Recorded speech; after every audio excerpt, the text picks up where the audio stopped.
What do those pokes have in store for 2023? Let's talk some Oklahoma State football right here at the Voice of College Football. And yeah, I guess there's going to be some Big 12 realignment talk that could sneak in here as well. We know everybody's up for that all the time.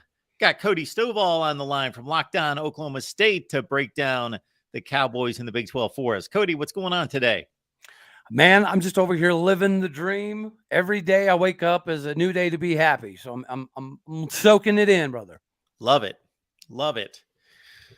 So I know you're extra stoked today because the new unis came out, and you gave me the kind of the cliff notes on everything that's happened with this fan base and uni selections and how it got everybody fired up and stoked. And they actually generally, you're not going to get 100%, but pretty much agreed across the board that people are loving these new uniforms. Yes. And, hats off to the athletic department on, listening to the fans, right? A lot of these uniform decisions are made at the top level, right? So a fan base, you don't get to see them until they roll out. And regardless of what you think, that is the uniform. It is what it is. So to hear that they listen to the feedback from Oklahoma State fans, right? Every time we do our throwback jerseys, the Barry Sanders style jerseys, they're always the most popular.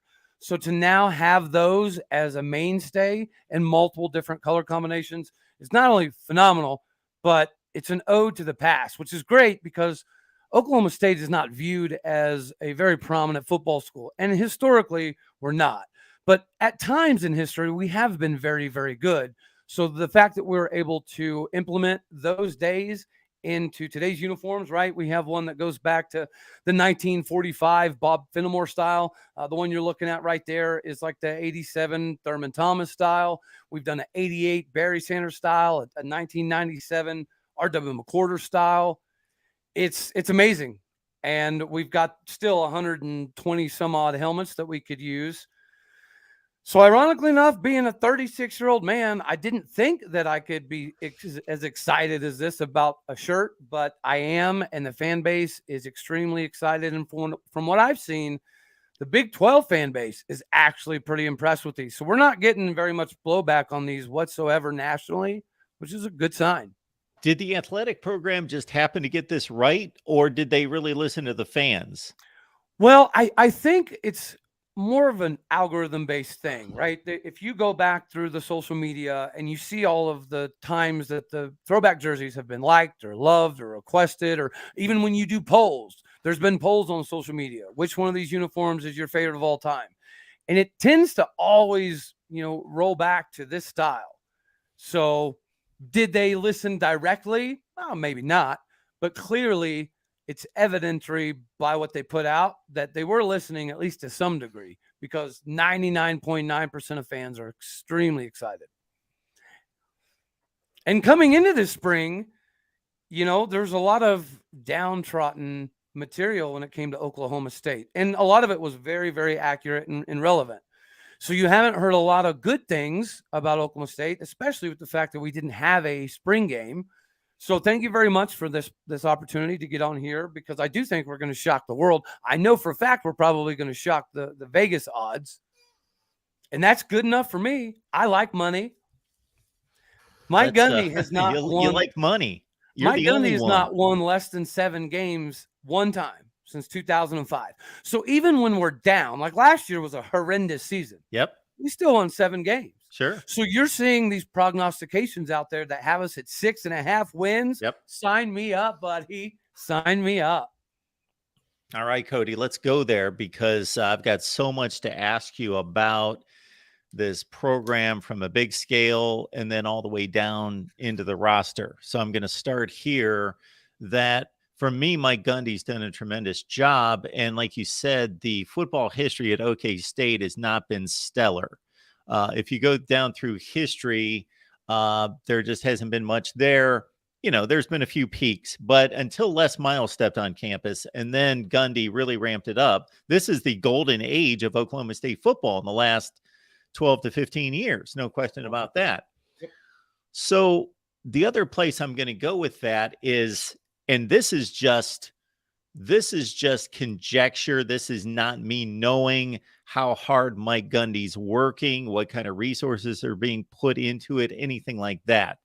This is me seeing that there was a time there for 2 or 3 years, and it was obviously uh, most exemplified by that 2011 season, where this program was knocking on the door of the elite in college football. And of course, again, 2011 was the peak, winning the Fiesta Bowl, should have played in the BCS championship game, finished in the top 3 or 4 in the polls, whatever the number was at the end of the season. Okay. And there were a couple seasons around that season going to the Cotton Bowl, going to really good bowl games, 10-3 type seasons, where I'm looking at, they're knocking on the door. They're looking to push it through and join Oklahoma in this conference. And of course, we always expect Texas to come back. Now, over the last decade, it's been a run of kind of 8-4, a lot of 8-4 type seasons. And then, of course, 2 years ago, inches away, I'm sure that broke your heart beyond anything we could ever describe, broke your heart. Coming within inches of winning the Big 12 championship, going to the playoff. But take that season away, and just for a long time, it seemed like, has Mike Gundy become the most comfortable coach in America because he coaches for a fan base and for a program that doesn't expect much. They haven't had much their entire history. He's delivered way beyond anything they've had before for an extended period of time. And 8-4 seems to be pretty comfortable in that he can do that with no problem, but they don't seem to be pushing to get anywhere past that. Well, ladies and gentlemen, that's the show. Good job, Mark. That is the whole crux of the situation. You just summed up how it feels to be Oklahoma State, because you're 100% right. He can win a lot of games, right? He's we're the 10th winningest program in the last 10, 12 years. And we win 10 games on a fairly regular basis. Can I cut you off right there, Cody? If you would ask most college football fans, is Oklahoma State a top 10 program? They'd absolutely say no. Correct. Say they're a top 25 program, not a top 10 program. 10th or 11th in wins over the last decade. So that's consistency. Correct. And that's the thing. Gundy is usually fairly consistent, but we never get over the top. It's like we get our fingertips to the mountaintops, but we never quite creep over the ledge. That has been what it's like the entire time. Now, I do understand that Mike Gundy had a decent amount to rebuild. Yes, Les Miles kind of gave us some footing. And Gundy came in 2005, which is the last time we won less than 7 games. He booted half the roster. Like, he cleaned house. So 2005 was an exception to the rule, I guess you could say. But it is very, very frustrating to always get close, but never really get there, because before this Big 12 format for the championship game was installed, right, it used to be North versus South, basically. And then there was a pseudo Big 12 championship game for Bedlam. Literally like 6 times in the last 16 years, we have played OU for the Big 12 title and lost. So we can get there, but we can't win it. So the question is this roster able to do so? I think so, because of primarily the schedule. Let's face it, this is the easiest schedule I have ever seen in my lifetime. And I've been going to Oklahoma State games since 1992. We got gifted the schedule that we need to take advantage of. And with some of the transfers we have coming in, I think we're going to be able to. Right, the common consensus this spring was Oklahoma State lost half of its roster, right? I'm sure you heard some of that as well. And there was some issues that needed to be fixed. Like, you can see statistically, even what happened last season is kind of an outlier to everything Mike Gundy has done leading up to this point. We did lose the locker room. It did happen. There were some promises made that ended up not coming true, which caused some of the players to be a little bit in their feelers about it, and it became slightly infectious and made the coaches' jobs hard as well, right? This year, everything feels different. The transfers that are here want to be here. The transfers that are here are all basically slotted in to get immediate playing time. Historically speaking, we get transfers that need a year or two of development still yet. That's not the case at the moment. And the simplicity of what we're doing, I think, should show itself on the field, right? We're loaded at running back. We have some quality wide receivers. Quarterback is still up in the air. But if you're averaging over 4.5 yards a carry, what you do at quarterback can you can mitigate the risk a little bit there. Yeah, and everything that you said about the perception of this program and what's been going on during the off season, most people point to the Spencer Sanders situation and think, okay, a guy that's thrown for almost 10,000 yards and accounted for like 85 touchdowns in his career. Why is he skipping out on this program and going to a place where he's going to have to compete for the job against two other quarterbacks there at Ole Miss? Do we have a good read into what the problem was? You would think Spencer Sanders and Mike Gundy would be attached at the hip. Mike Gundy, if anything, Spencer Sanders has been a good quarterback, but a little turnover prone at times for sure, and a little erratic. And Mike Gundy has been his biggest fan from what I've seen and heard, and always stuck by him. And even through some 3-pick games in some crucial games, Mike Gundy's been right there as a Spencer Sanders guy. Mm-hmm. Yeah, no, unfortunately, that was partially a communication, but realistically, largely on us. So before this last season, right, Spencer Sanders was considering his potential other options, and we convinced him to come back because of the offensive system and how he was going to be directly involved in some of the decision-making process when it comes to fourth quarters or play calls, right? Spencer could call off this play, call this play, so on and so forth. Well, you watch on tape, that stopped happening right around the Texas Tech game. For whatever reason, the conversations that were had preseason and what actually happened as soon as we got into really conference play were a night and day difference, right? So it caused some division.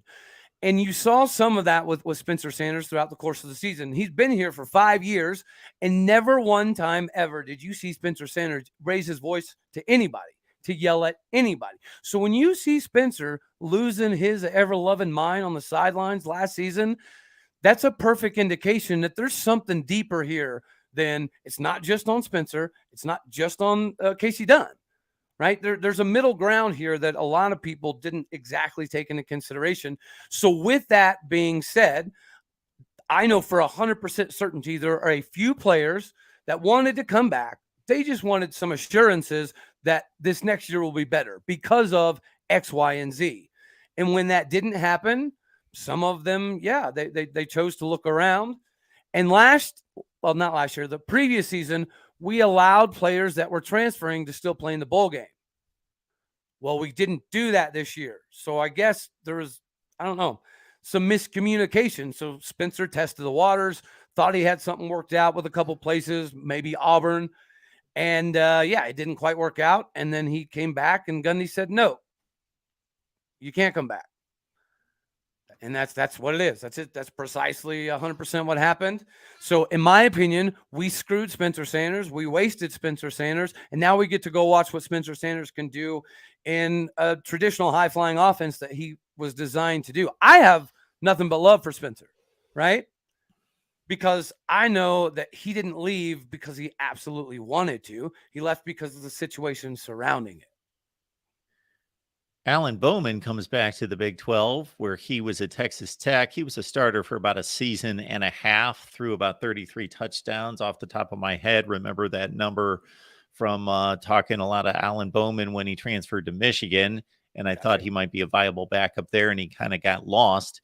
Then he comes back to Oklahoma State. So is he the starter, or is there a big quarterback battle going on right now? It's very much still a battle going on. Alan Bowman is a lot like Spencer Sanders, not athletically, obviously. He's not going to do that stuff, but from a management situation. So there's times that, throwing the nets and stuff, the dude goes like 45 for 47. It's a thing of beauty. Looks like Drew Brees. And then we go live and it gets crazy and he throws back-to-back picks. It's the same thing we've seen out of Spencer Sanders.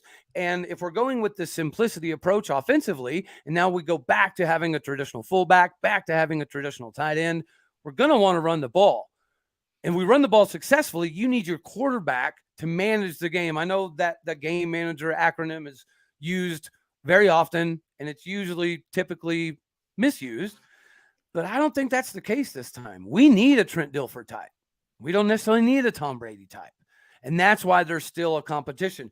Garrett Rangel is even. He's steady Eddie. Doesn't throw a lot of picks. He's not going to drop a lot of NFL dimes, but he's going to lead you down the field, and you feel pretty safe about it. Alan Bowman gives you the big-time explosive ability, but he also gives you the Spencer Sanders, why are you throwing 4 picks ability too. I want to address one comment. So Jason Sherman, appreciate you being here, man. Don't know that you're probably following Cody over here, so probably don't lock in on what we do here on a regular basis. So we appreciate you being here. So Jason took some exception to my take about Mike Gundy being 8-4 for a decade. Okay, I was making a general statement. I wasn't outlining every specific record. So then when I pointed that out, he told me that was a terrible take. Okay. Well, by laws of averages, I think you're probably spot on. I think I'm dead on. Yeah. I'm looking at Mike Gundy's record since, and I was pointing out since 2011, 8-5, 10-3, 7-6, 10-3, 10-3, 10-3, 7-6, 8-5, 8-3, 12-2, 7-6. You average all those out, and if you want to make that into one regular season record, that's 8-4. The percentages are almost dead on. Okay. Yeah. So I mean, you might be 8.5, 3.5 if we're exactly. Exactly. All right. So when you look at the rest of this roster, how good do you feel about it compared to what you're used to having? More question marks than usual because of all the turnover? You excited about what's there, and where are the big trouble spots going into August? I'm very August? glad you asked that question, because this is going to give an opportunity to dispel a bunch of myths, right? About the Oklahoma State is going to be terrible because they lost half their team. That is the most misguided thing I've heard all offseason. We lost Spencer Sanders. Yes, that will hurt. We lost Mason Cobb. Yes, that will absolutely hurt. We lost Trace Ford. That should hurt to some degree. We lost Jabbar Muhammad. Other than that, everybody else that left was a backup, or they're going to the NFL draft. So I personally am not all that concerned. The transfers that we got in seem to be filling those voids very well. And let's face it, we've changed things so much, offensively and defensively, that you're going to see a new Oklahoma State regardless of what the roster looks like. And this new Brian Nardo defense, it allows everybody to fly around. Again, simplicity. This season is all based off of the KISS method. Keep it simple, stupid. That is what we're doing defensively as well. And we've got some dudes. So safety was a position we were loaded at last year. Linebacker, okay, not so much. I got that. But we brought in Justin Wright from Tulsa, who had over 120 tackles. And I don't care where you play, it's hard to get 120 tackles on space, dead air in practice. So that should translate. He's done that twice. He did that twice at Tulsa, had over 100 tackles. Well, he brought in his buddy, Anthony Goodlow, who's rated as a 4-star transfer, who should be able to slide in immediately and take the Trace Ford role. But Trace Ford, even last year, was a rotational piece with Colin Oliver. Well, now we have Colin Oliver playing that Von Miller hybrid style of linebacker that will go stand up defensive end occasionally, right? And he'll still drop back into coverage. And we've got Kendall Daniels, who was the top player in Oklahoma, transferred from Texas A&M. Lyric Rawls, Trey Rucker is making a big name for himself. Cameron Epps has been amazing. Cornerback, we're good, but that may be the position we don't have a lot of depth. But we brought in Ladarius Webb Jr., and his dad won a Super Bowl and played 9 years with the Ravens. So we know athletically he's ready. Matter of fact, he was so ready, we brought him in as a cornerback, and instantaneously we knew that he was out of position. He hits too hard. He plays too fast. So we moved him to safety. So we're going to have a lot of safeties on the field that have the ability to blitz, and they'll be able to stay in the box as well.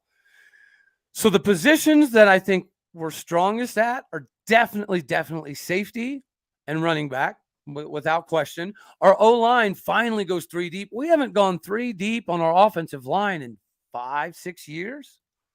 And I may be being generous there. Everyone wants to talk about the guy that just transferred to BYU, Caleb Etienne, but he was the second worst graded offensive line on the team last year.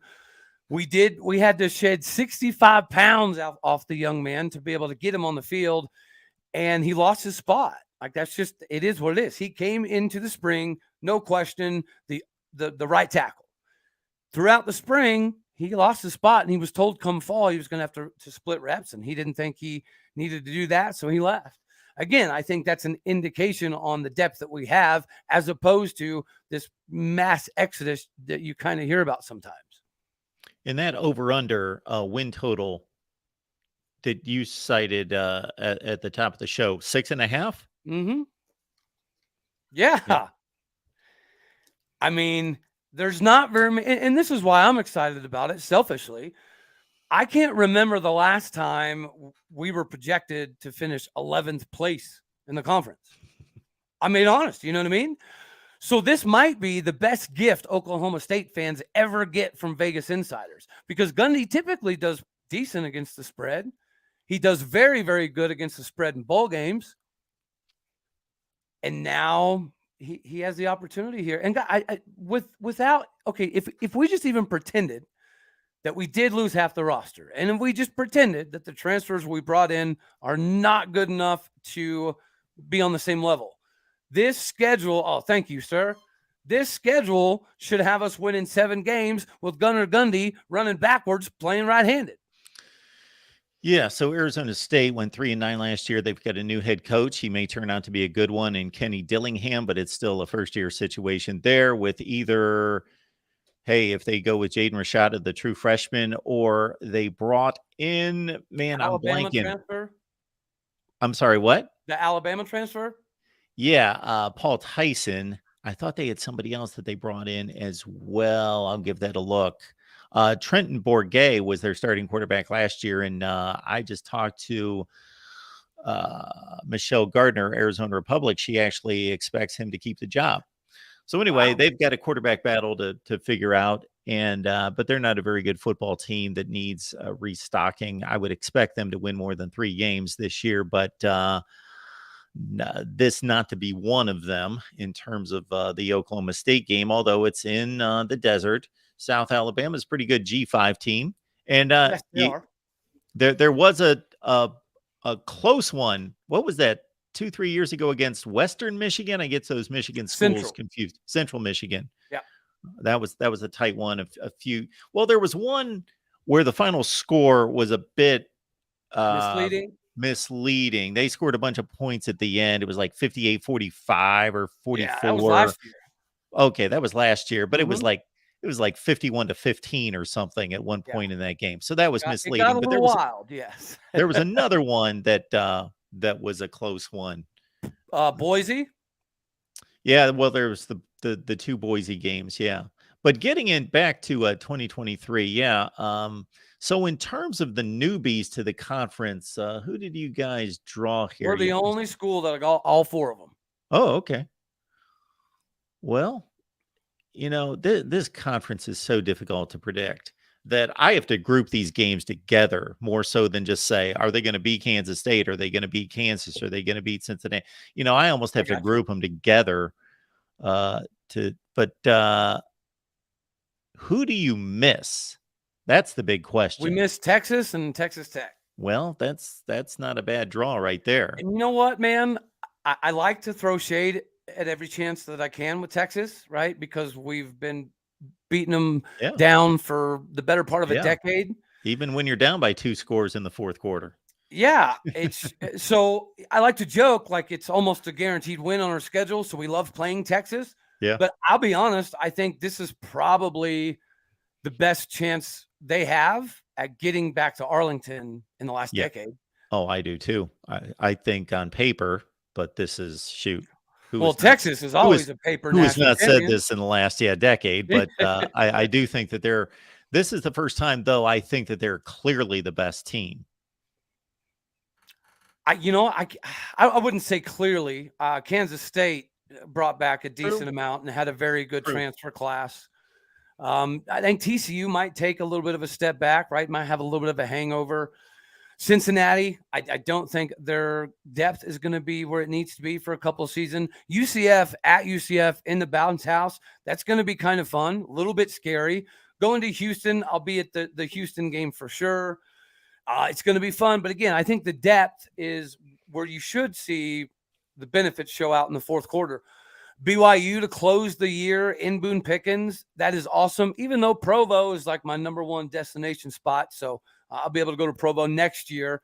But yeah, our schedule is insanely favorable. Folks, we got a good show going here with Cody Stovall. You can join him on Oklahoma State in terms of Locked On Oklahoma State. What's the best way to find everything that you've got going on?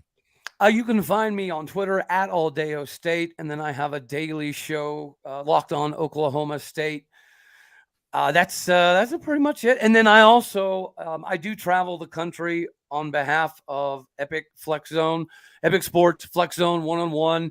We try to do some of this 7-on-7 stuff with a completely different slant, because the 7-on-7 scene, it's gotten a little loosey-goosey. It used to be about development, right? Truly developing the players individually. And then it's kind of turned into this glorified, showmanship contest.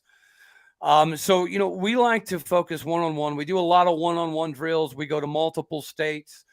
So that's kind of what I'm jumping into at the very moment. So make sure you reach out to me on Twitter. You can reach out to me on the show on YouTube as well. We're available on every single podcasting platform. And if you've got kids in multiple states, quarterback, running back, linebacker, defensive line, and you want to get some individual one-on-one drills, I also I'll do pieces where I write about each individual athlete, each individual 7-on-7 team.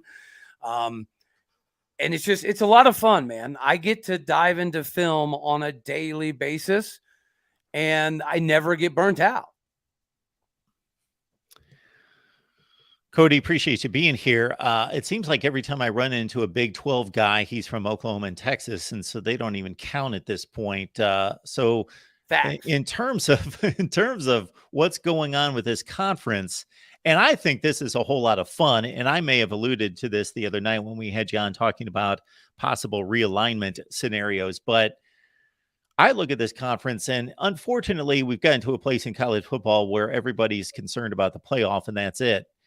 And I'm not like that. I love, give me Kansas State, Texas Tech, give me Oklahoma State, Kansas if they're decent or like they were last year, or Iowa State. I love those games, even if they're sitting there at 5-3 versus 4-4.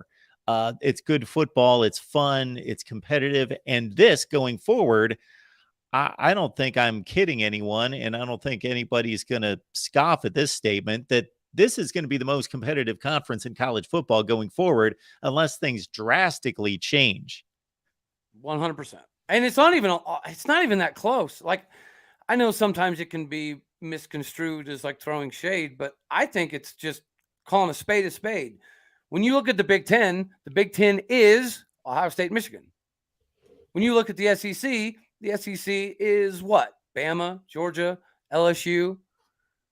And I know the SEC is a little bit of a different animal, but I guess by and large what I'm saying is the bottom half of every other league would get destroyed by the Big 12 teams in the bottom half. So if you put our bottom half against every other conference's bottom half, it's not even a competition. Now, the problem is the top half. We don't necessarily have the top half guys. And with OU and Texas leaving, the aesthetics of the conference when it comes to the blue blood, obviously we lose that as well. So I think that you're not only dead on, but I think the parity in the Big 12 is going to put whatever teams we get into the playoff more prepared than most. Well, I will say this. We know Michigan ain't ready. What's that about Michigan? We know Michigan ain't ready for the Big 12. Apparently not. They can't get their quarterback not to throw pick sixes. So that's a problem. But see, for me, I don't think you're going to agree with this point, but if you just look at results and you don't care about trying to evaluate talent, look at recruiting rankings, look at NFL draft selections, just what is going on the field. The SEC was again the best last year. And I tell people this almost every day. They get upset about the SEC. And I say, I am the person that would be most benefited by having an argument about the best conference. I wish we could have an argument about the best conference. I would love that, but we can't have that argument because it's not an argument. Correct. It's not close. Now, Baylor is it and Georgia? Sorry, go ahead. I was just going to say, is it to the extent or to the extreme that a lot of SEC fans believe the gap is? No. But I don't think it's debatable in any way. It's not debatable, just the results on the field. Even if you take away the recruiting, take away the NFL draft selections, and just focus on results on the field, the SEC plays better against the other conferences and does every year, both in the regular season and in postseason play. When you put it all together, sure, they trip up in the bowl schedule just like everybody else a few times, and then people are ready to jump when the SEC's lost 2 consecutive bowl games. Yeah. But when you put it all together, now the issue is with the rest of it.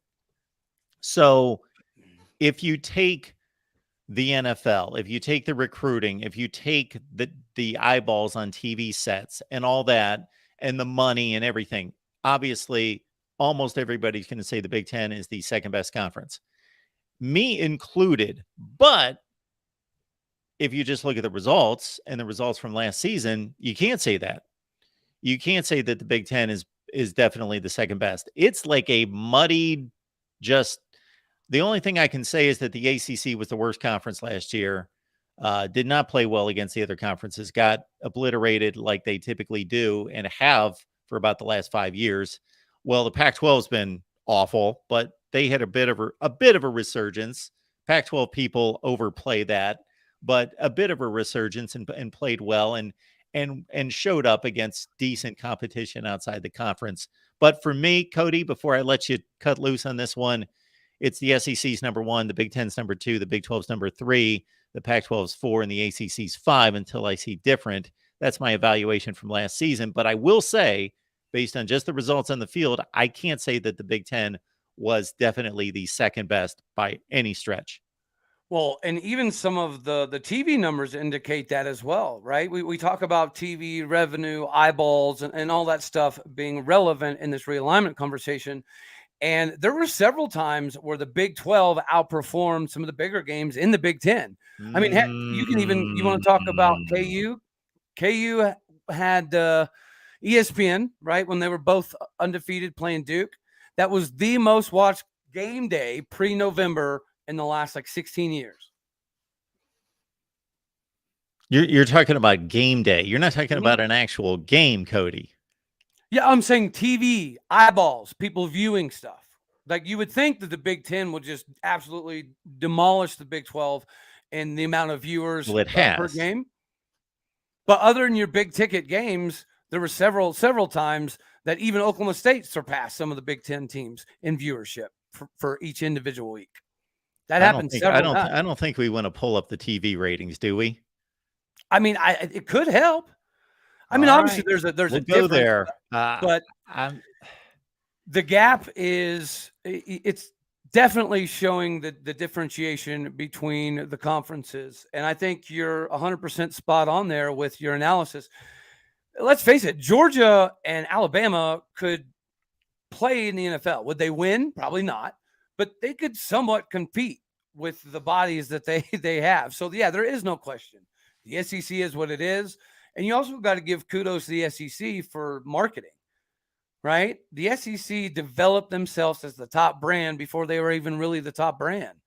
Back in 1984, the SEC was the very first school to break off from doing their own individual TV negotiations. Before then, the FCA did all of it. So the SEC has always been at the forefront of college football, and you always got to give them props for that. All right, Cody, you ready for this? Yes, because sir. The Big Ten's going to show up on this. I did a series on this. I went through got you. all this. So what we got here in week 0, week 1, and I should probably grab my glasses so I can see what's going on here. But okay, Notre Dame, Ohio State, they're playing in prime time. It by far crushes everything by over 3 million views. Yeah. I think the thing that needs to be considered here, Florida State, LSU, that was played on a Sunday night by itself. So everybody watching college football is watching that game. Roger. So Ohio State, Notre Dame had a disadvantage in that they're competing against 7, 8 other games on at the same time and still pulled in those kind of numbers. Tracking. And the same thing, Clemson, Georgia Tech. That looks like a really good number. Like, oh, who in the world's going to watch Clemson, Georgia Tech? Well, it was on Monday night by itself on Labor Day night. So I'm watching Clemson, Georgia Tech on that Monday night, which if it was played as it typically would at noon on Saturday, I'm not watching that game because there's better games to be watched. I think where it shows up, where the Big Ten shows up here, is look at Michigan, Colorado State. Mm-hmm. Nobody in the world plays those kind of games and gets almost 4 million views on a game playing True. Colorado State. Yeah. That is crazy. Right. Absolutely.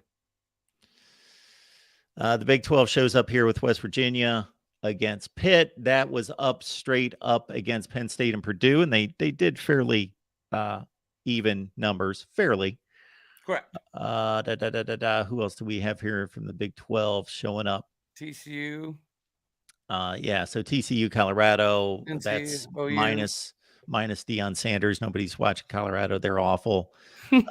So yeah, Oklahoma, UTEP. Okay, so not anything of great shakes there down the line. So we'll get into it a little bit here with week 2. So Bama, Texas, my goodness, you put those two together and right. You can kind of split the credit there in terms of who brought Well, the that's what I'm saying. eyeballs Your to both blue ends. blood games are going to be what they are. But the games where you're having conversations about, Wisconsin and Northwestern and things of that nature, I think that people pretend that the Big 12 is like way behind the Big 10. I think financially, obviously, yes. But the aesthetics of it, we're not as far behind the Big 10 as people think. Well, again, Cody, I don't know what your definition is there. To me, there's a pretty large gap in TV viewership. Okay, I would say that's possibly fair. But if you take out Ohio State and Michigan, different conversation. If you take out OU and Texas, you're taking the two best. Well, you can't do that. Why? Well, hold on. That's it. No, I can, because that's what my prerequisite was coming into this originally was if you take out the top heavy teams, the bottom half of all of these other conferences don't compare to the Big 12. So that is very relevant. Well, I think they do compare. But if we're not talking about who's better on the field. We're talking about TV right this second. And I just think that you're going to see, first of all, to take out Ohio State and Michigan, then you got to take out Oklahoma and Texas, and you got to take out Georgia and Alabama, and you got to be, you can't just take out the two biggest brands. And I understand your point that they rule the conference and they just overwhelm it from a popularity standpoint. Mm-hmm. And we'll never catch Ohio State and Michigan when it comes to popularity. I'm aware of that. And when I say we, I'm not just talking about Oklahoma State. I'm saying most of the Big 12 in general. Yeah. So we're going to get into conference games starting about right here, I would think, with week 4. Ohio State and Wisconsin played, and that game was awful. Ohio State was up by 4 touchdowns before anybody blinked. And, it was the second highest rated game of the week. And Michigan, Maryland, Maryland's not bringing anything to the table for the most part. That's the Michigan crowd. And the highest Big 12 game that week was Oklahoma, Kansas State. Mm-hmm. And that was on Fox. So, big network. And that was a primetime game at 3.5 million. Texas Tech did fairly well on ESPN. So I'm saying there's not a light year's difference. I mean, we're not there yet. Yeah, we may never get there. But again, what I'm saying is the gap is the talent gap is smaller than people want to pretend, in my opinion. Well, if it's 4.5 million views and 4.3 compared to 3.3 and 2.2, you're looking at like 1 million plus more views against one of them and almost doubling the other one. You are doubling the other one. Correct. But you're talking about the conference that everybody said was dead 2 years ago. That's I'm not here to pile on the Big 12 by any stretch. Not at all. I'm saying if you hear national prognostications, nobody watches the Big 12. I'm No, just no, no, saying no, that's no. not true. I'm not saying that. And if we would go to we don't have to go through every week unless you want to. If we went to the Texas TCU game, I think that was the highest viewed game of the year. And again, I just did a series on this, so I've got a lot of these Gotcha. numbers in my head. But I do believe I'm almost positive that was the highest rated game of the year in the Big 12 at a little over 5 million. Well, no, I'm glad I said something. I like being educated, right? I like learning because the more you know, obviously knowledge is power. But yeah, again, I know that there's a big gap between the SEC and us. I know there's a big gap between the Big Ten and us. I just think it's a disillusionment to pretend that the gap is talent massive. I gotcha. We don't have to go any further. And And, 17, guys, 17 million people watched Ohio State and Michigan, and I know you already know that. If TCU and Michigan played 10 times last season, I would wager that TCU wins at least 6 of them. So I would wager the other direction, and as you probably have caught, most people would, but you know what? You have more evidence on your side. So I respect your opinion because leading up to that game, I had this gut feeling that TCU was going to win the game, but I didn't pull the trigger and I picked Michigan to win. Really? But I had that did not surprise me at all. Now, like I say, I still think Michigan's a better team, but they didn't prove it. So I've got nothing to stand on by making. Well, you can look at the rest of the season and kind of make something out of it if you want to go. But I don't think really Michigan, outside of beating Ohio State, really proved anything that substantial throughout the rest of it. Penn State's a pretty good team, and they took them to the woodshed. But the two teams lined up once, and TCU won the game. And even though it turned out to be a close game on the scoreboard, TCU had control of that game most of the way. Yes, sir. Like I had Michigan fans on here the other day trying to compare playing TCU as close as they did to Ohio State playing Georgia as close as they did. And I was like, are you kidding me? Come on. Number one, TCU was up 21-3. They control most of the game. And some of their turnovers, Michigan fans want to excuse away their pick sixes, but TCU had a couple turnovers that were lucky, like deflected passes, right? That were dropped passes, deflected back, and a Michigan safety's just standing there waiting for it. So, yeah, when people sometimes say they don't think that this was a good example, I think it's a perfect example of what I'm saying. The SEC is really far out there, right? We're all trying to reel them in to some degree. Yep. But again, I don't buy all the Big Ten hype. Their marketing is traditionally way better than ours is, but we have Brett Yormark now, so that's getting resolved. I think the perception shows itself more than legitimacy. I'm sorry. I don't, there's no way Northwestern beats Kansas if they play 10 times. I don't see it happening. So the Northwestern that we've seen most of the last 2 years, they've just been they've been an FCS team basically the last 2 years. They've been so bad. I'll take the Northwestern. Okay, well, we can say Minnesota too. KU would beat Minnesota with their own running back. Yeah, see that then we could argue that all afternoon, and we're never going to convince the other person. I think Minnesota is a better football team than Kansas. Minnesota beat West Virginia in a bowl game 2 years ago. I'll check one off for you before you get to it. Iowa State was technically the worst team in the Big 12. They beat Iowa, who was a mid-tier team in the Big 10.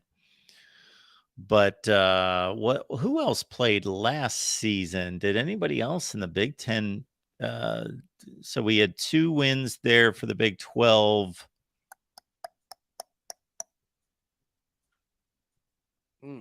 I think that's it. I am almost positive that's it. You're probably right. You're probably right again. I can't think of anybody else. Oh, Wisconsin beat Oklahoma State. How are you forgetting that one? Okay, Wisconsin because I blocked that out of my memory, boss. Okay, so 2-1 Big 12. So it's not enough of a sample size, but it was 2-1 Big 12. Unless I'm missing somebody, I don't think I am. Yeah, there you go. So interesting.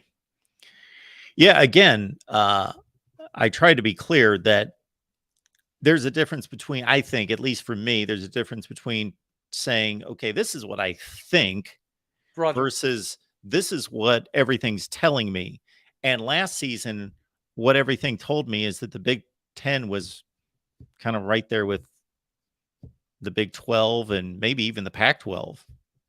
Just like it was difficult to take the results and gain anything from them to say, I could see that. this one's way ahead of the other ones. But in terms Roger. of what I think, when I put it all together, I think that the Big Ten's the second best conference. Yeah, no, I agree. I completely agree. I'm just saying I don't think the gap between us and the Big Ten talent-wise is as big as people want. I agree. I make it out agree. to be. Absolutely. I agree. And I think the gap between the Big 12 and the Pac 12 is considerably bigger than the gap between the Big 12 and the Big 10. Well, that's an interesting one there because I've been pounding on the Pac 12 for 5 or 6 years, and rightfully so. Everybody else should be too, because they've been awful. And I have a lot of Pac 12 fans that think I'm too brutal on the Pac 12. Well, the Pac 12, I go to these numbers because these are the kind of videos I produce. Is I analyze the conferences during the off season. How well did they play against each other? In 2021, the Pac-12 went 2-16 against the other 4 conferences. They went 500 against the Mountain West. Like they couldn't beat anybody. Awful. Now, if that happened one season to a conference, I'd say, and again, you got to look at who's playing whom. Right. If your And what conference is time? if your conference is 2-0 against another conference, but your 2 best teams play their 2 worst teams, well, you got to take everything into context. So I even build out a system that takes the seedings and readjusts everything. Right. And the Pac-12 was just that bad. So it couldn't be measured in any way. I do think that the conference had a resurgence this past year. I think that their top 5 teams were pretty darn good. I think you're being very generous, but I'll go with it. So where do you think that separation is between the Big 12 and the Pac-12? So it's same kind of conversation, right? I know you don't like taking out people, but when you take out OU and Texas because they're gone, when you take out USC and UCLA because they're gone, then you have okay, we're going forward. Okay, that's fine. And then you have okay, we can stick with right now. We can say I'm fine with that. So you have USC, you have UCLA, you have Utah, you have Oregon. Who else? Washington. Okay. They're pretty deep up top. At least if these now, I don't know that these are built on good foundations. I think this is a lot quarterback driven. Like Washington got Michael Penix. Oregon got Bo Nix. They had a really good quarterback year, and those guys are sticking around for this year. So I think they're going to be formidable again this year. And I am judging the Pac-12 against itself, so I'm giving them a lot of credit, but based on how awful they've been the last 5 years, just to say, hey, they've shown up a little bit here this past season. So I'm not saying that there's some juggernaut by any stretch. I think after USC and Utah and maybe in Oregon, I think after those 3, it gets a little dicey. I know Chip Kelly seems to be turning it around in UCLA. UCLA's got some stuff going for him. I get all that. I know that Oregon State is better right now than they've been in maybe 2 decades. I understand all that. But I still think it's a marketing semantic to prop up, let's say, Washington. Washington's a good example. So you believe that Washington is better than, say, a TCU? Or Baylor? In the same, or North State? Well, are we talking about last year or kind of transitioning into this year? You could go with last year. I mean, obviously, it's more relevant to transition to this year, but I'm just saying for I think TCU captured lightning in a bottle. I do not think that they were the second or third best team in the country. I'm not going to just pile on them for all these miracle wins that they had and say that they weren't any good, because they were good. I think that they were one of the 7 or 8 best teams in the country. And I would say that there was probably no Pac-12 team better than them, but then there was a line of teams that were like almost as good as them. This is the beauty of being a Big 12, brother. It really is, because honestly, the perception of the Big 12 is comparable to the perception of Oklahoma State, right? Good conference, but will never be great. And in Big 12 country, we eat it up, right? This is now a conference, and it is so funny to see how things shift, right? A long time ago, what did all the SEC people say? Oh, Big 12, all they have is offense. They couldn't stop a nosebleed. Well, now we've turned into a defensive-oriented conference while they're over there lighting it up for 58, 61 points. Yep. It is honestly crazy. The Big 12 has been ahead of innovation before its time. What problem is, we had Bob Bowlesby, and he didn't know how to market himself out of a love seat, let alone a conference. So the perception of the Big 12 has always been OU and Texas. And what has OU done every time they get in the Final Four? Kapow! So that is the perception of the Big 12. And I understand it. I embrace it. I'm here for it, because it's not going to matter until you start knocking down that tree. We got to win more games. Beating Michigan in the Final Four for TCU, yes, that was a good look for the Big 12. I liked it. Getting drugged through the mud 17 ways from Sunday in the national title game, yeah, not a good look for the Big 12. But it does add more, I guess, fodder for the cannon. And it allows the conversation of, because I think it is slightly preposterous that Washington could be viewed as good as TCU or Kansas State. But it is what there is a perception. You think it's out there, preposterous? Yes. Cody, if you flipped the argument, so I've got no dog in this fight. I'm just neutral guy, Pac-12, Big 12, whatever. I'm just calling it as I see it. You obviously have a dog in the fight. If you flipped those seasons, so you can't look at TCU's season and say that's amazing, good for them, great story, whatever. But look how they beat Texas Tech. Look how they, we can go through the list. Look how they beat your team. Yeah. Kansas State, you had 2 quarterbacks get hurt in that game. They did ride the wire the whole way, and you're going to put Kansas State right there with them. And I've got no issue with that. They obviously beat them in the Big 12 championship game. So you could say those teams are about even. And now we're comparing Washington. Well, again, unfortunately, we don't have many out of conference games to truly compare these teams, but Washington went 11-2. They lost to UCLA. They lost to Arizona State. Anyway, they beat Texas in the bowl game. They beat Michigan State. That was their big non-conference game. But of course, Michigan we State all was beat no Texas good. except for OU. Yeah, but Texas was good enough to play down to the wire. Should have beat Alabama, actually. Absolutely should have. I think the TCU claim would look better if Georgia would have crushed Ohio State. Like if Georgia would have just annihilated everybody in their path. But man, see, my thing is with Washington or any team in the Big 12 or the Pac-12, how many guaranteed wins do you have in the Big 12?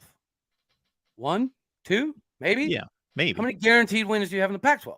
5, 6 yearly? Oh, come on, man. Again, if we're going back before last year, I tend to agree with you more. But last year, this is a pretty strong, deep layer to get through. USC, Utah, Oregon State, Washington, UCLA. All those teams were good teams last year. And when I say good, I mean they were top 15 to 25 good. Oregon State? Okay. I'm just saying, man, half of that conference is a massive pillow fight.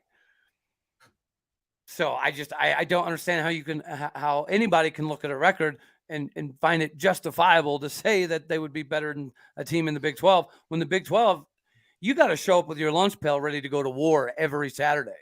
You don't So, get the luxury of taking it easy. but if I was going to use the same terms against the Big 12 that you're using against the Pac 12, like, I don't know where you're going to where are you going to back up Kansas State's season?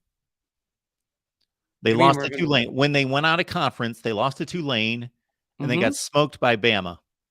Like, and so if I was going to take your stance, I would say Kansas State, well, they just beat a bunch of teams in the Big 12. Yeah. And the Big So 12 is obviously considerably different than the Pac 12. That's what I'm saying. There's not a guaranteed win in the Big 12. And you know I that. I agree that the conference is deeper, but I don't know that the Big 12 last year, I know that they didn't go 5 or 6 deep like the Pac 12 did at the top. And how do you have that perception? I have that perception from Oregon going 10-3, beating a North Carolina team in a bowl game. I've got that from Oregon State beating Florida in a bowl game, going 10-3, and beating a good Fresno State team that was like 11 or 12 win team. I got that from Washington. What I just said about Washington, USC, UCLA, USC beat Notre Dame. Good team, top 20 team. Utah won the conference. Okay, where are you taking your argument on the Big 12? What's of substance there?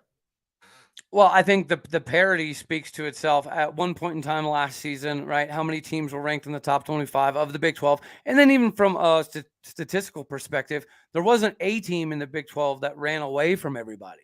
So if you look at every single game, right, whatever metric you're trying to go by, all of the games were pretty competitive. So yeah, just up and down, top bottom of the league. There's not a game that you can, take it easy. I don't want to say like take it easy, but you get what I'm saying. Yeah, the worst teams in the Big 12, Iowa State, West Virginia, Kansas. Last Yes, year, absolutely. Absolutely. Far better than the Pac 12. Better than Arizona State, Colorado, Stanford, Cal. These teams are Rogers. awful. Awful. Right. I'm right there with you. Top to bottom, we're right there with you. But obviously, you're comparing 10 teams versus 12. So tracking. This hurts your argument many times. I'm guessing you've had these fights before and you've had to correct people because you're comparing a 10-team conference versus many times a 14-team conference. So it's obviously easier to, most people argue the top. So hey, we have 14 teams this year. Well, yeah, exactly. You do now. So there you go. I just think it's a tough call between the Big 12 and the Pac 12 top to bottom. I got you. Okay. But well, I definitely think that the Big 12 is a better conference at the bottom. Absolutely. Right. Okay. Yeah. And maybe I'm underappreciating Washington and Oregon State. Maybe it's very possible. I will do more research on both of those. Maybe you could get on board with this, Cody, that I would love the scheduling to be taken out of the hands of the schools, handed to a committee, and not like the college football playoff selection committee that would do whatever they wanted. No, there would be like a system we would put in place where everybody would be given an equitable non-conference schedule. And then the committee would only bring a little nuance to it, meaning, okay, I want everyone to play a 500 non-conference schedule. Like, I don't think that USC should be playing Alabama and Notre Dame, and then somebody else should be playing no one. Like Minnesota played nobody for like 5 years out of conference. I want equitable non-conference schedules so we can better evaluate these teams, number one. And then number two, the only reason I'd have a committee is the committee would say, the computer might say North Carolina State plays Oregon State, and the committee would be able to say, you know what, North Carolina State and Tennessee would be like a better regional draw. So let's switch that, but it would be, instead of these teams, like I'll throw one of your Big 12 brethren under the bus. Baylor is not. So I'm going to credit Baylor. They got Utah this year. they're finally scheduling some teams. And I think they Ole Miss recently, BYU home and home the last couple of years, but before that, Baylor. I looked through this, not played a ranked team since 1997. No, you're right. It's a lot of your Stephen F. Austin. Oh yeah, Lamar, Sam Houston State. It's like, oh, come on. So I would want this scheduling nightmare to be taken out of people. Michigan didn't play anybody. They're not playing anybody this year. Well, and the SEC, and I'm not trying to downplay the SEC, but they always end up in like week 10 playing the Citadel. Sure. Right, which I find kind of odd. No, I completely agree. And you know what? I don't think it's a crazy conversation because Greg Sankey's already kind of put a little life raft out there in discussions about how if the SEC were to branch off, they could have their own governing body. They don't have to go through the NCAA. And this is my question to you, actually. Do you think the NCAA will become irrelevant in a governing body eventually? Or because they stayed away from this NIL thing. Yes. And to me, that killed them. You just hit on the key point right there. Because for those 13 people in America that love the NCAA, but the rest of us that hated the NCAA, the one thing we couldn't deny is that they had power. Yeah. They would investigate or somebody would tell on someone they'd investigate. And if they lay down the law, everybody would abide by their ruling. So they had power. Now NIL's involved in recruiting, and that was all the NCAA did was keep basically it all legit. Govern recruiting violations. So they're rendered useless at this point. 100%. And there's clearly a bias, right? Just from an Oklahoma State perspective. In the last 3 years, you've had teams like Memphis, right? They got caught destroying email servers, but they have evidence of text messages going back and forth to players about pay. You had Louisville get in trouble. You had a couple other teams in the East Coast get in trouble. Alabama got in trouble. Kansas got in trouble. But did any of those teams get any type of bans? No. Who did? Oklahoma State, over a $300 receipt. And it's just like, you have clear evidence of teams destroying emails, destroying phones, destroying service. You have players coming out admitting they got money, they got offered money, and those schools get like a 3-game suspension, and we get a whole year ban. So clearly the NCAA is not about fairness. They're not about equality. They didn't kick us out of the tournament when we had Cade Cunningham because they knew that made them more money. The NCAA is it's a laughingstock of an organization, in my opinion, nowadays. And I was just curious, do you think they have future viability, or do you think they're on borrowed time? Not the way things are going, because, again, NIL is driving so much with recruiting, and that's going to be at the core of recruiting violations going forward. And if they've chosen, and they have, that they don't want to get sued, they don't want to get involved, well, they've rendered themselves useless. And it's an interesting point that you bring up about that particular case, because, as you well know, the NCAA benefits financially from the men's and the women's basketball tournaments. So they tend to not suspend those players as opposed to football players. Yeah. It's odd. If they were fair and balanced, yeah, awesome. But it's like publicly visible that they're not fair and balanced whatsoever. I'm going to get to this question on the screen, or this comment, because boy, they're coming after your guy here. We'll get to this one first, because then I got a question about scheduling, or a comment that I want you to respond to. So we've got our guy, Journeyman, who says, I'm sorry, I've been an Oklahoma State fan all my life, and I think Gundy needs to be fired. I don't care how good Gundy is as a coach. I want something new. Oh, this is going to get juicy. So I don't know how many people you got watching, but this one's going to get good. Well, hopefully it keeps going up. I think that Gundy is coaching for his job in 2023 because just like we talked about in the very beginning of the show, he gets his hands on top of the mountaintop, but he never peeks back over. And you can go back historically, and it's always been primarily due to his conservative nature in big games. He does get ultra conservative in big games. He does have a little bit of a disassociation sometimes with his student athletes. He's always had a little bit of a disassociation when it comes to some of the recruiting side of things. But a lot of things came out this offseason, right? Some of the issues with the wide receiver room and some of the issues with Casey Dunn as offense coordinator, and some of the issues we had with recruits not getting treated right all the time, so on and so forth. You just heard some of this little stuff, right? And since it's come out, you're seeing a completely new side of Gundy. This year is a different Gundy. No, not just because he cut the mullet and grew out a somewhat majestic beard. He's got a ways to go, but he's working on it. He is more personable with players. He's more involved with recruiting. He's has an open door policy now. He allows the players to come in and talk at a regular basis. He's more involved with the defensive side of the ball. He admitted for 16 years of coaching, he didn't pay attention whatsoever to the defense. He hired defensive guys to do the defensive stuff. But he said the last 2 seasons, he wanted to see what Jim Knowles was doing. He wanted to see what Jim Knowles did after he left and how it all kind of made sense.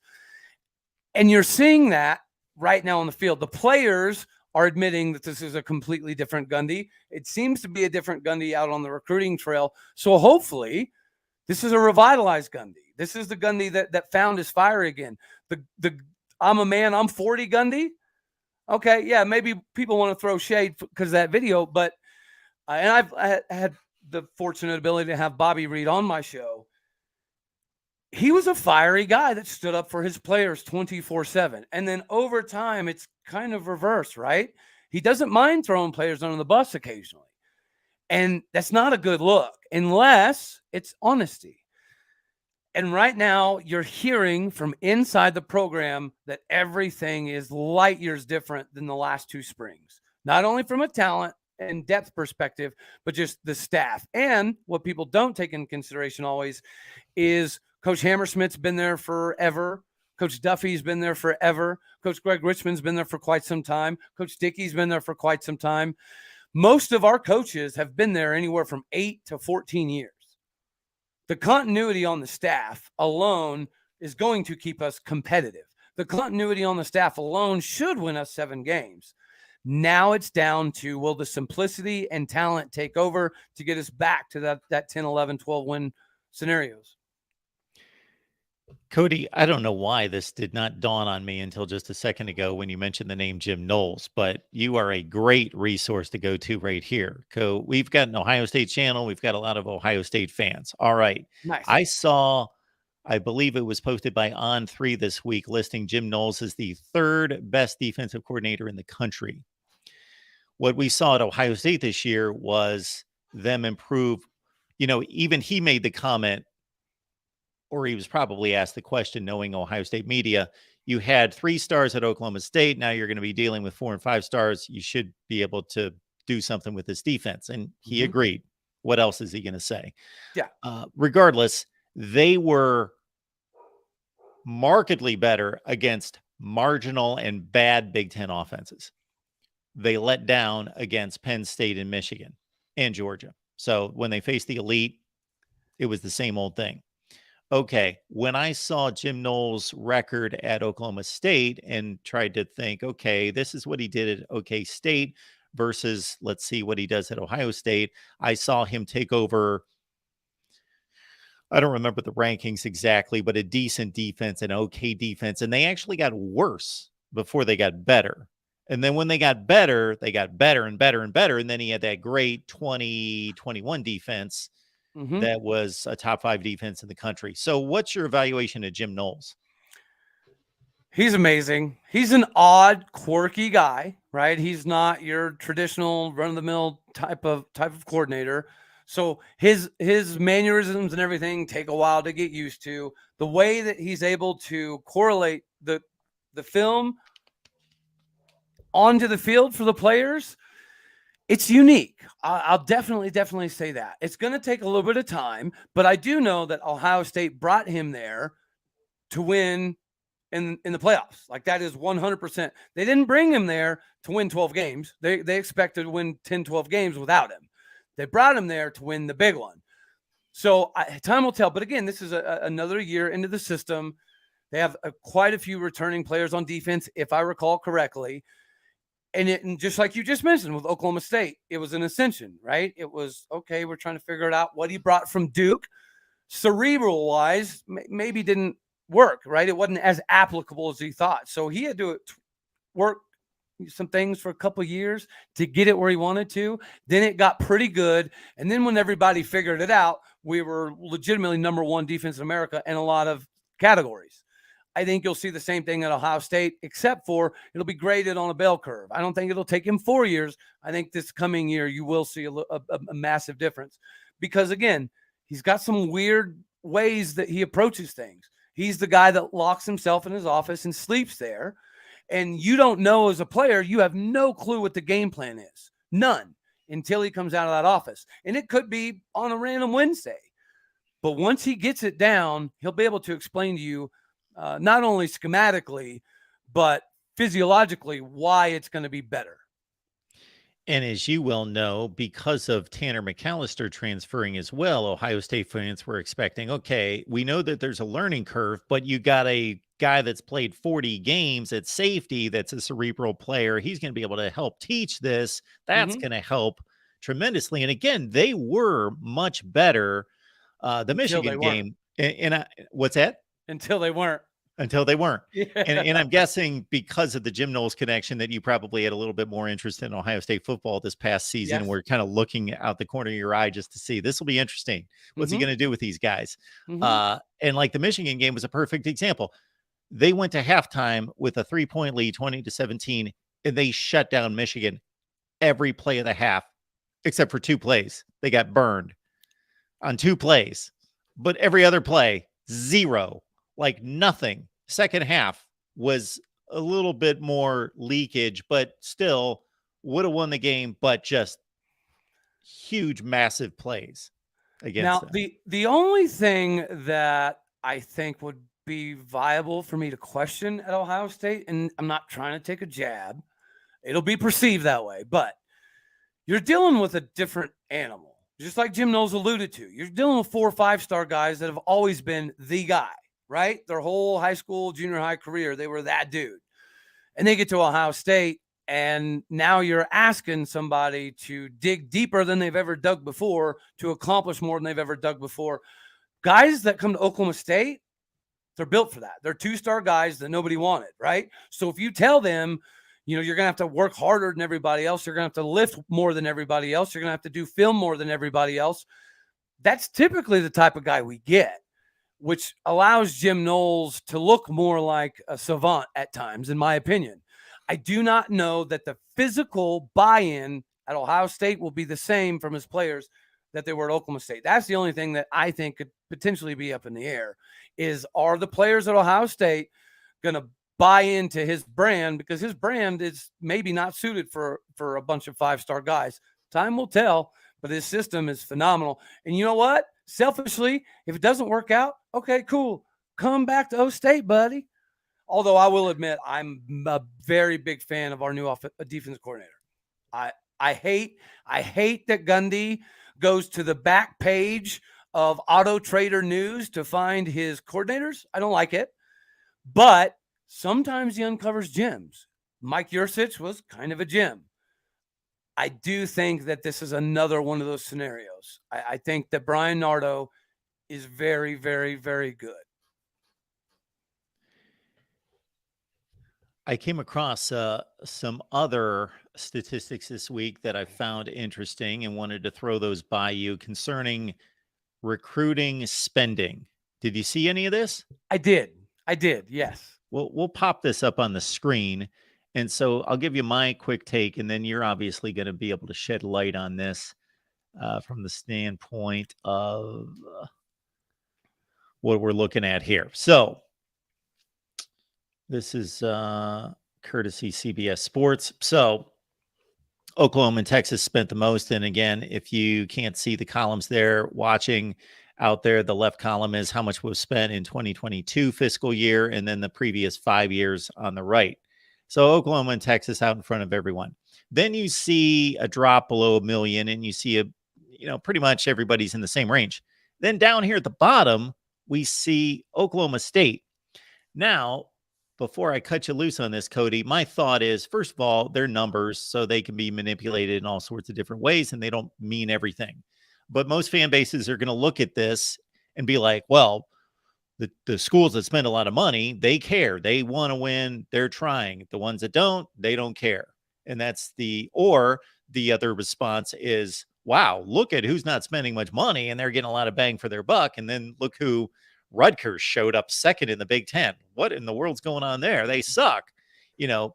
But again, it's their financial figures. So in having a couple conversations with other media people covering other teams, they've brought to light, we have a deal here, we've got a deal there. There are certain things going on that will actually cut some cost. So it brings more light to it. So we see Oklahoma State way behind in how much money they're spending. And again, because it's a 5-year number on the right, I think it gives it a little bit more validity that this seems to be what's going on every year. Well, in the famous words of the Donald J. Trump, it's fake news. Okay, fake news. All right. Legitimately speaking, I know we're right around 700, 750 right now, but we do have a lot of things that help us. Like for instance, we don't pay for hotels when recruits come. We put them up in the team hotel, because we're not there to sales pitch them on, something fancy and pretty and bright. We're there to sales pitch them on, this is what you're going to do on a day-to-day basis. We do have some private contractors out with air flight type of stuff that we don't always calculate into the budget as well. So that number is extremely misleading. But if you still go to the 750,000 that I heard we spent last season, it still does put us at the very bottom half of the Big 12. So is the 400 range a little misleading? Absolutely. But even if you go to 700, which I know is a little bit more accurate, it still puts us there towards the bottom of spending in the Big 12. See, I also know last year Kansas spent $1.1 million, but they're only showing around 900,000. Again, there's some minute details that you can write off essentially and not have it charged against your budget that Oklahoma State uses. Somebody like a Texas, they're flying people in from all over the country, right? And they're putting them up in nice hotels, and they get private, not a private driver, but they get individual drivers from the airport to the hotels and to the facilities. We don't do all that. We keep it simple. We bring them to campus, and we do everything on campus, and we don't really deviate from that much. And Gundy is a creature of habit. No matter how much money we spend, we're not going to go ahead and start spending extra on flights and hotels because we don't need to. But it's still not enough, if that answers the question.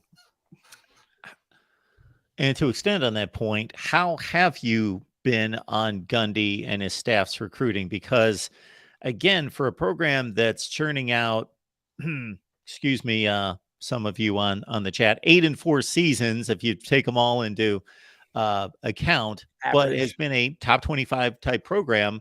The recruiting classes are, correct me if I'm wrong here, because I don't have the numbers in front of me, but I'm usually seeing 40 to 50 in the country, 35 to 50 in the country, correct? Yeah, our net, according to 247 over the last 15 years, is like 34, 35. Okay. But that's our best ever was like number 26, and currently we're at number 27. So recruiting has been not good. I'll just put it there. I mean, we recruit the guys that we need at the, that we fill voids, and our strength coach is the only strength coach in America making over $1 million for a reason, right? He takes 2-star guys and puts them in the NFL. I know Gundy gets a lot of credit for that, and he should, but even more credit needs to go to Rob Glass, our strength and conditioning coach that we've had for 20 some odd years. Because without him, I don't know how many guys we do actually have in the NFL. But we haven't capitalized, right? Again, we get our fingers to the top of the mountaintops, but we never get over it. That's the frustration as an Oklahoma State fan, is we always fail to capitalize. 2011 didn't capitalize, right? We should have, we could have, but we didn't. 2 years ago, losing the Big 12 title game, literally 4 inches away from the pylon. Okay, you played for a Big 12 title. You beat Notre Dame in the Fiesta Bowl in a very big way. We should capitalize, but we didn't. I do not understand our limitations as far as inside the recruiting staff. I don't understand it. I don't get it. I do feel like sometimes we push ourselves in this box. So instead of, going after a guy aggressively, sometimes we'll just be like, nope, he's a 5-star. We're not even going to mess with it. I don't know why we take that approach. I really don't. But again, W's matter. And I will say this. I do think that this year Gundy realizes recruiting's a little bit more important than previously, because with the NIL and the transfer market, the way it is nowadays, your high school recruiting has to be more on point than ever before, right? You don't have the luxury of maybe 10 guys not quite working out anymore, because you're only going to give 15 scholarships to high school kids and 10, 15 scholarships available for transfers. So what you're seeing is a more concerted effort to go after big guys. And we did. We went after Gatlin Blair, and we just found out recently that our NIL collective is pretty good, but it's not A&M good. It's not Alabama good. So that's some of the difficulty is we write some players off because we think they're going to say no.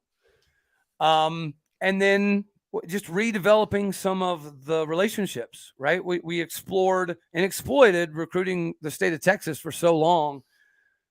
We don't have to just recruit Texas as much anymore, but that could be a perceptional issue as well. Gatlin Blair might go to Michigan. Hey, maybe we don't have Michigan money. Good stuff here with Cody. You can catch Cody on Lockdown Oklahoma State.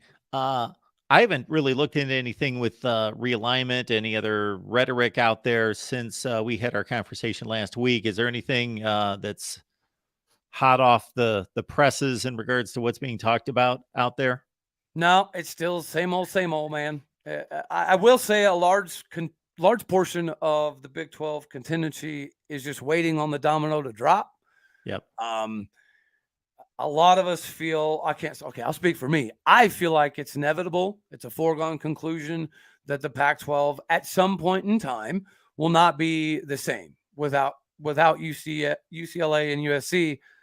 I don't know how, if you're a president or an AD or a chancellor from in Arizona, okay, I don't see how you can financially justify staying in the conference unless they're able to throw a Hail Mary real quick and get financially close. Because if there's more than a $10 million difference per school, I just don't see how you justify staying in the Pac-12, even if it's temporary. I hear you. I hear both sides, and I certainly have weighed in on both sides of that. One last thing on the scheduling, and I should have mentioned this before because we're talking about the Big 10 versus the Big 12, and we're talking about schedules and what could be fixed. I'm racking my brain, and of course, you got recollection of every Oklahoma State game, but I got a pretty good recollection of everybody's schedules. I can't think of when the last time Oklahoma State played a regular season game against the Big 10 team. Like that shouldn't we see Oklahoma State play Iowa? Shouldn't we see them play whoever, fill in the blank? Shouldn't we see these games? We should see these games.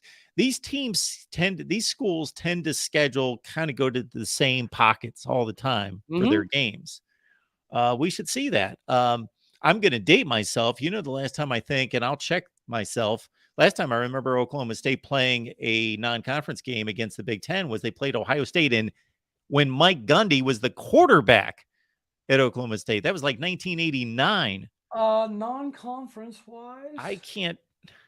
I am racking my brain. You played a home and home with Pitt a few years ago, the Boise State series, the Arizona State series.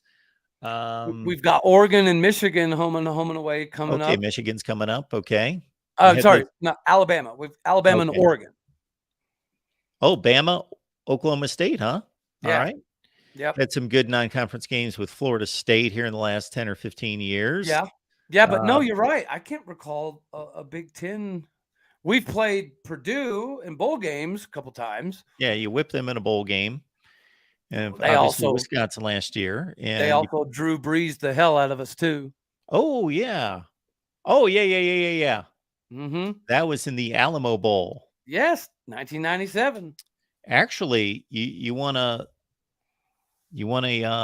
an interesting thing that sometimes things get remembered incorrectly. Like people think Tebow won 2 national championships when he was not the quarterback for the first team. That was Chris Leak, of course. That was Billy Dickens was the quarterback for Purdue in that game against Oklahoma State. Oh, nice. Okay. Freeze was in Okay. 98, 99, 2000. That was the 97 Alamo Bowl. That's Yes. awesome. But I did not know that. then you guys blasted them about 10 years ago in like the Heart of Dallas the Heart of Bowl. Dallas Bowl. That's And I remember some of it. I actually got married there and roofied on the same night. Yeah. Oh yeah, I woke up in jail. It was awesome. And then I was like, we got to get to the bowl game, but we had to get married first. It's a whole ordeal. Whoa. It's a whole ordeal. Yeah, we were there to get married. And then we went to this bar across the street, and this young couple was being really nice and wanting to buy our drinks and everything. And then I went out, got the rental car, and I remember being in a Walmart parking lot, and then I remember being in jail, and then, I remember getting married and walking to the Oklahoma State game, and my wife was not happy. She didn't want to be there. She didn't feel good. It was cold. There was a massive pillar right in front of us, so we couldn't see half the game anyways. Yeah. I was there. That is tremendous. You remember more of it than I do for sure, but I was there. Got married and thrown in jail all within 24 hours. That is phenomenal. Right. Not a whole lot of people can say that. But man, I'm going to go searching for the last time Oklahoma State played a Big Ten team in the regular season because again, good call. See, these things should happen. I should know this. I feel like I'm going to tell you, don't be surprised. Don't be surprised if it's 1989 in Columbus against Ohio State. It's been forever. All right, good stuff. Yeah, no, recruiting hasn't been great, but right now it's really good. And we've got a few legitimate targets out there that I think, matter of fact, I expect 2 commitments in the next week. And one of them is somebody who's got Nebraska. Who is the other one? There's Nebraska, Oklahoma State, and Kansas State. So we'll see. But yeah, man, the recruiting looks better now than it has been. I do think, again, this last season was an eye-opener for Mike Gundy because he's never been a fan of the transfer portal, right? He's never been a fan of dipping in or pulling out. So and On3 Sports, all the way until signing day, had Oklahoma State rated as the #1 transfer class in the country. That's because of the assistants. Like, admittedly, Gundy, I don't know why he says certain things, but he recently said, I don't even know who's visiting until the coaches knock on my door and say, hey, we got a guy here. I'm like, dude, don't say that out loud. What are you doing? No. But hats off to the staff. Again, this is the staff that has been there for 8 years, 10 years, 12 years, 16 years, that type thing.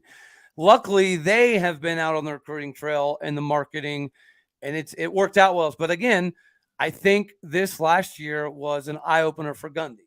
There has been times, albeit maybe forced, that Gundy has evolved, right? 2011, he didn't want Daniel Holgorsen, but he knew it was a good fit. The following year, he relinquished most every responsibility to Todd Monken, and Todd Monken got to learn the offense from Brandon Whedon because, again, he got forced into the Dana Holgorsen stuff. But just like Dana Holgorsen said, you don't have an offensive line to run what you want to run. You got to find a way to score. I can do that. It worked. And then 2020, right, the OAN T-shirt thing, Chuba Hubbard coming out and saying he wasn't going to play unless Gundy apologized. Well, not only did Gundy learn management of players a little bit better there, but he admittedly also learned a lot from COVID in and of itself, because prior to COVID, Gundy had never let the 3s rotate with the 1s ever. Well, COVID, because of bodies, right, and you never knew when somebody was going to be sick, you had to rotate the 2s and the 3s in with the 1s on a consistent basis, and it taught him so much that we're doing that on a regular basis now. And then you saw what happened in 2021. So there's been a few times that Gundy's been pushed, and he responded. And then we get the greatest schedule in the history of mankind. Bet the over, ladies and gentlemen. Even if you hate the Big 12, even if you hate O-State, bet the over. You'll thank your pocketbooks. You can direct message me in happiness. We were talking over-unders the other night and going through them, and I was never a big win total guy. I didn't get into that, but I'm on a certain Michigan podcast every week, and our guy Steve Dace used to push me kind of into that. Did I mention this the other night? You can tell me to shut up if I did. But we were going through win total. Shut up. I'm just kidding. We were going through win totals. Too late. I'm already far into it now. We were going through win totals, and so I was just curious what my video looked like and how I did, because I didn't even know how I did the year before. So I'm kind of like, while we're taking calls and so forth, I'm kind of scrolling through my video from last year, and so I was 3-2 on my over/under calls until I delivered a 3-pack at the end of the video, and I said, "Here's the deal: Georgia, Ohio State, and Michigan are at 10.5 over on all 3 of them, because I can't imagine that 2 of them won't come through, and you'll win money if you get 2 out of 3. And then, of course, they all 3 went over 10.5. And so 6-2 for me on the over-unders last year. So now we've got from Cody, take that OK State plus 6.5. Take the over. Absolutely. Take it. Absolutely. Right. And I think OU is going to be better, but them being at 9.5, to me, that seems a little scary. I wouldn't touch it. I mean, if I did touch it, I'd bet the under. Yeah. But I can't talk crap. They beat us almost every year, so it is what it is. All right. Good stuff with Cody. Cody, we appreciate you being here. It was a great discussion. And for everybody that's jumping online with us late in the conversation, all you have to do is go back and watch what you missed. And I definitely recommend that. We had a nice, we mixed up the Big 10 and the Big 12. Then we went at the Pac-12 and the Big 12 and the rundown on OK State and what they've got coming up here this fall. It's all great stuff, Cody. Well, yeah. And guys, Mark put me in check on some of the TV stuff, so I appreciate that as well. Good stuff. So lock in on what Cody's got going on there on Locked On Oklahoma State. You see his Twitter handle right there, all day O State. Just go there and you can find everything from there. But I seriously recommend that you follow Cody on Twitter and everything that he's got going on. Cody, appreciate you stopping by, man. Yeah, man. Thank you very, very much. It's an absolute honor. I appreciate the time. I appreciate you giving me a little bit of a platform here to chop it up, because, again, Oklahoma State doesn't have the biggest media game, right, at all. So I'm trying to do my part. And although I don't want all the secrets to get out, because I don't want the spread to change, I want that over under to stay where it's at.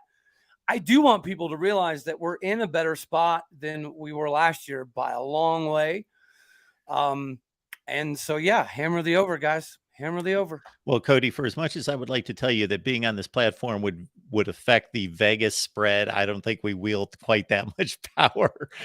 No, everyone's downtrodden about Oklahoma State, and I secretly want it to stay that way. Good stuff. We've got a Michigan show coming up here tonight at 8 o'clock Eastern time. We're going to take the deep dive on Michigan, 8 o'clock Eastern time, everyone. Cody, appreciate it, man. Come on back anytime. Absolutely. Thank you very much. I greatly appreciate it. Yeah, follow me on Twitter. Check out the show. I just had Doug Gottlieb on the show yesterday, so feel free to check that out. And as always, I love all y'all. God bless. Go Pokes.